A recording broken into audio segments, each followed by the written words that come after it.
Welcome to miss అమ్మ world. మరొక మంచి కథతో ఈరోజు మేము ముందుకు వచ్చేసాను.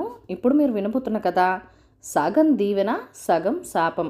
ఈ కథను రచించిన వారు జె ఉదయనాగ శిరీష గారు.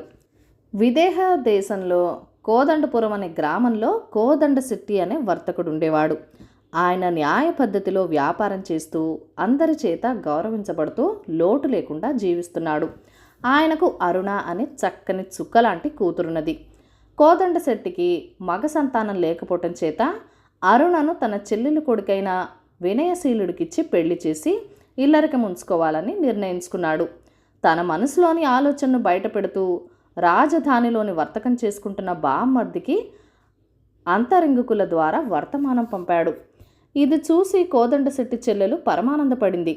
ఆ సమయానికి వాళ్ళ వ్యాపార పరిస్థితి సరిగ్గా లేనందున కొడుకు వినయశీలుని కుంతల ద్వీపానికి పంపాలన్న ప్రయత్నంలో ఉన్నారు. అందువల్ల ఆమె భర్తతో, వ్యాపారంలో నష్టం వచ్చి పీకల దాకా అప్పులో ఉబిలో కూరిపోయిన మన సంగతి అన్నకు తెలీదు. ఇక్కడ పోటీకి తట్టుకోలేక అబ్బాయిని కుంతల ద్వీపానికి వ్యాపారం కోసం పంపేందుకు రాజనుమతి కూడా పొందాము.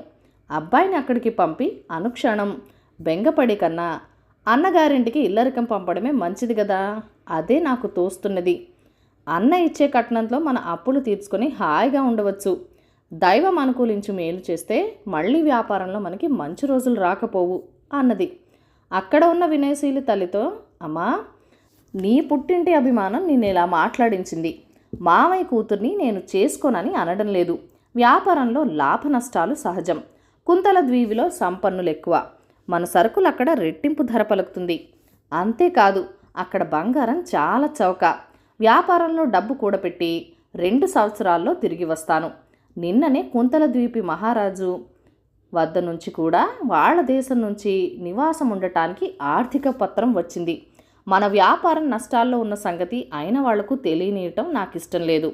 నా మీద నమ్మకం ఉంచి 2 సంవత్సరాలు ఓపిక పట్టు అన్నాడు. వినయశీలి మాటలకు తండ్రి సంతోషించి, వ్యాపార గుణం మన వంశంలో పుట్టుకతోనే వచ్చింది. నష్టం వచ్చినందుకు కుంగిపోయే మనస్తత్వం నాకు లేదు. నువ్వొకసారి కోదండపురం వెళ్ళి రావటం, వ్యాపారిగా నాకు మేనమామను కలుసుకుని మాట్లాడటం మీ అమ్మకు సంతోషం కలిగిస్తుంది అన్నాడు.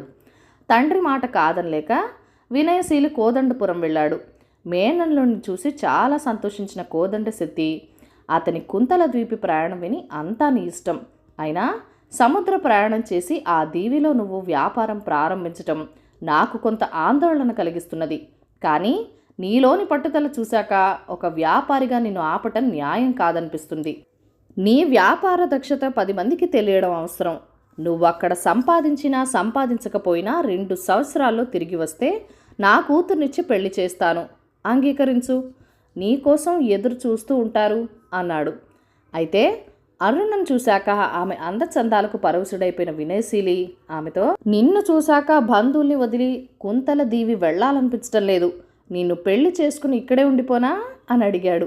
అరుణ సిగ్గుతో తల వంచుకుని, బావా, గొర్రెకు ఎంత ఎదిగినా బెత్తడే తోకున్నట్టు ఈ కోదండపురం సంపాదన ఏ మొలకు? కోటికి పడగలెత్తాలంటే సముద్ర ప్రయాణం చేసి విదేశాలలో వ్యాపారం ప్రారంభించటం మన వర్తకులకు అనాది నుంచి ఉన్న ఆచారం. నీకు లభించిన రాజ అనుమతిని సద్వినియోగం చేసుకో. ఏముంది, 2 సంవత్సరాలే ఇట్టే గడిచిపోతాయి. నేను నీకోసం ఎదురు చూస్తూ ఉంటాను. మరొక సంగతి, నువ్వు దూరదేశంలో వ్యాపారం చేసి ఎంత సంపాదించుకు వచ్చావనే దానికన్నా విదేశ వ్యాపారం చేసిన వ్యక్తి భార్యగా నాకు గుర్తింపు పొందాలనుంది అన్నది. ఇందుకు వినయశీలి చాలా సంతోషించి, మగవాడికి ఇష్టమైన స్త్రీ ప్రోత్సాహం లభించాలని ఎందుకు అనుకుంటారో నాకిప్పుడు తెలిసింది. 2 సంవత్సరాలు నా కోసం ఒక సుందరి ఎదురు చూస్తుందన్న భావన నా వ్యాపారానికి గట్టి పునాది అవుతుంది అని చెప్పి మేనమామ దగ్గర ఆశీర్వాదం పొంది తల్లిదండ్రులు దీవించి వీడ్కోలు చెప్తూ ఉంటే ఒక మంచి రోజున ఓడ ఎక్కి కుంతల దీవి చేరుకొని వ్యాపారం ప్రారంభించాడు. కుంతల దీవిలో వినయశీలి వ్యాపారం 3 పువ్వులు 6 కాయలుగా సాగింది. 2 సంవత్సరాలు పూర్తి కావచ్చాయి. ఆ మధ్యకాలంలో అతడు వార్తాహరుల ద్వారా తన క్షేమ సమాచారాలతో పాటు తల్లిదండ్రులకు డబ్బు కూడా పంపాడు. ఆ డబ్బుతో అక్కడ తండ్రి వ్యాపారంలో వచ్చిన నష్టాన్ని పూడ్చుకొని తిరిగి పుంజుకొని కొడుకు రాక కోసం ఉత్సాహంగా ఎదురు చూడసాగాడు. ఇలా ఉండగా కుంతల దీవిలో రాజుపై హత్యాయత్నం జరిగింది. ప్రమాదం నుంచి బయటపడిన రాజు విచారణ జరిపి తనను హత్య చేయాలని ప్రయత్నించిన దోషుల స్థావరం విదేశంలో ఉన్నదని తెలుసుకున్నాడు. అందుచేత ఆయన విదేశరాజుకి నిరసన తెలియజేస్తూ, నాపై హత్యా ప్రయత్నం జరిపిన దోషుల స్థావరం విదేశ దేశాల్లో ఉన్నదని రుజువైంది. మేము మిమ్మల్ని మిత్రదేశంగానే భావిస్తున్నాం. అందుచేత దోషుల స్థావరాన్ని తెలుసుకొని వాళ్లను అప్పగించవలసిన బాధ్యత మీ పైన ఉన్నది. ఈ విషయంలో మీరు తగు విధంగా సహకరించకపోతే మా శత్రువులుగా భావించి ప్రథమ చర్యగా మా దీవిలో వ్యాపారం చేసుకుంటున్న మీ వర్తకులందరినీ ఊచకోత కోయించగలం అని హెచ్చరిక చేశాడు. విదేశరాజు ఆ హెచ్చరికను కుంతల దీవి శత్రువుల స్థావరం తన దేశంలో ఉన్నదన్న ఆక్షేపణను భరించలేకపోయాడు. ఆయన తన గూఢాచారులతో, కుంతలదీవి రాజు మన మీద చేసిన అపవాదు వెనక ఏమైనా నిజమున్నదేమో త్వరగా తెలుసుకోవాలి. ఎంత గొప్పవాడైనా, రాజాస్థానంలో ప్రాపకమున్నవాడైనా సరే, అనుమానితులే అందరూ, ఒక కంట కనిపెట్టి ఉండండి అని ఆజ్ఞాపించాడు. గూఢాచారులు దేశమంతా తీవ్రంగా గాలించసాగారు. కుంతల దీవిలో వ్యాపారం చేస్తున్న వినయశీలికి కోదండశెట్టి మేనమామ అయిన కారణంగా ఆయన ఇంటిని రహస్యంగా తగు కాపాలాలో ఉంచారు. ఈ పరిస్థితుల్లో శెట్టి బంధువుల ఇంట్లో పెళ్లి చేయించడానికి ఒక పురోహితుడు, పెళ్లిలో చివరి రోజు ఇచ్చే నాకబలి కట్నం కోసం ఒక కవి వచ్చారు. ఆ ఇద్దరికి కోదండశెట్టి ఒక గదిని బసగా ఇచ్చాడు. పురోహితుడు తన చొక్కాను గోడ మేకకు తగిలించబోతూ ధూళొచ్చి దాన్ని ఊతంగా పట్టుకోవడంతో చిరిగిపోయింది. అది చూసిన కవి ఎముకలు లేవు, తల లేదు, చేతులున్న వేళ్లు లేవు, పాదాలు కూడా లేవు, చిరిగినా పర్వాలేదు, తొడుక్కున్నాక ప్రాణం వస్తుంది అంటూ పెద్దగా నవ్వసాగాడు. ఇందుకు పురోహితుడు విసుకొని, అయ్యా కవిగారు, చొక్కా మీద కవిత్వం ఆపి కొంచెం సూది దారం అడగండి, కుట్టుకుంటాను అన్నాడు. దానికేం భాగ్యం అంటూ కవి గదిలోంచి బయటికి తొంగి చూసి కనిపించిన అరుణను పిలిచి, ఒక కన్ను ఉంటుంది కానీ కాకి కాదు, అది కావాలి, దాంతోపాటే సముద్రంలా పెరుగుతుంది, చంద్రుడిలా తరుగుతుంది, కానీ సముద్రుడు చంద్రుడు కానిది కూడా ఇచ్చావంటే పురోహితుడి గారి అవసరం వెంటనే తీరుతుంది అన్నాడు. ఆ మాటలు విని అరుణ తెల్లమొహం వేసింది. ఆ పక్కనే ఉన్న కోదండశెట్టి లబలబలాడుతూ, కవిగారు, ఇలా అర్థం లేని మాటలు చెప్పి నా కొంప మీదకు ప్రమాదం తెచ్చిపెట్టకండి. దేశంలో పరిస్థితులు బాగాలేవు. గూఢాచారులు విన్నారంటే ఇదేదో రహస్య సంభాషణ అనుకొని మిమ్మల్ని నన్ను చెరసాల్లో వేసి చిత్రహింసలు పెడతారు అని అన్ని విషయాలు చెప్పాడు. కోదండశెట్టి భయం చూసి కవి నవ్వి, శెట్టిగారు, ఇందులో రహస్య సంభాషణ అంటూ ఏమీ లేదు, వినండి. ఒక కన్నుండేది సూది, పెరుగుతూ తరిగేది దారం. ఏదో కొంత చమత్కారంగా మాట్లాడడం మా కవులకు అలవాటు. మీ ఇంట్లో బస ఇచ్చి ఆదరించినందుకు నీకు దీవెన్లు. నీకు కష్టాలు కలిగిస్తున్న శత్రువులకు శాపాలిస్తున్నాను. కవివాక్కు బ్రహ్మవాక్కు. ఒక్క సంగతి, శత్రువులు తమ స్థావరాలు ఎవరికీ అనుమానం కలగకుండా ఉండేందుకు దేవాలయ ప్రాంతాల్లో పెడతారు. నిజంగా అలా జరగాలని ఆశిస్తూ మళ్ళీ సగం దీవెన సగం శాపం ఉండే దేవుడి పేరు గల చమత్కారంతో నిన్నాశీర్వదిస్తున్నాను. ఆకాశంలో ఎగిరే పక్షుల రాజైన వారికి రాజుకు శత్రువులెవరో వాడి పేరులోనే మొదటి అర్థం నీకు, రెండవ అర్థం శత్రువులకు కలుగుగాక అని ఆశీర్వదించాడు. ఇది విన్న కోదండశెట్టి అర్థం కాక తలగొక్కున్నాడు. కానీ అతడి ఇంట కాపలా చేసిన గూఢాచారులకు శత్రువుల దేవాలయం దగ్గర స్థావరం ఏర్పాటు చేసుకుని ఉండవచ్చునన్న అభిప్రాయం కలిగింది. అందుచేత కవి మాటలను మననం చేసుకొని గూఢాచారులు ఇలా అర్థం తీశారు.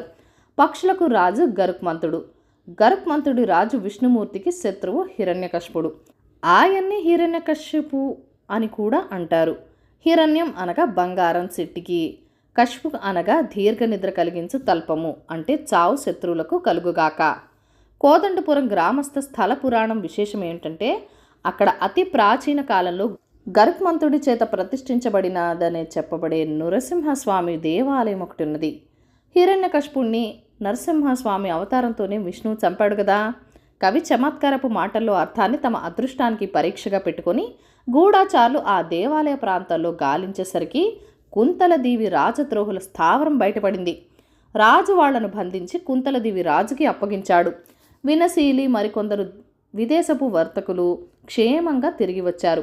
వినయశీలి అరుణల వివాహ సమయంలో రాజు స్వయంగా వచ్చి దంపతులను ఆశీర్వదించడమే కాకుండా కోదండశెట్టికి హిరణ్యం, కవికి గొప్పగా ధనం ఇచ్చి సన్మానం చేసి కవివాక్కు బ్రహ్మవాక్కని కొనియాడారు. గొప్పలు. సత్రంలో తమకు అవసరమైనవి కొనుగోలు చేసుకునేందుకు వెళ్తూ చీకటి పడ్డంలో దారిలో ఒక సత్రంలో ఒక ఆవుల కాపరి, తోటమాలి, పహారావాడు ఆ రాత్రికి బస చేశారు. ముగ్గురు మాటల సందర్భంలో తమ వృత్తులేవో తెలుసుకున్నారు. తర్వాత ఎవరి గొప్ప గురించి వారు డప్పు కొట్టుకోసాగారు.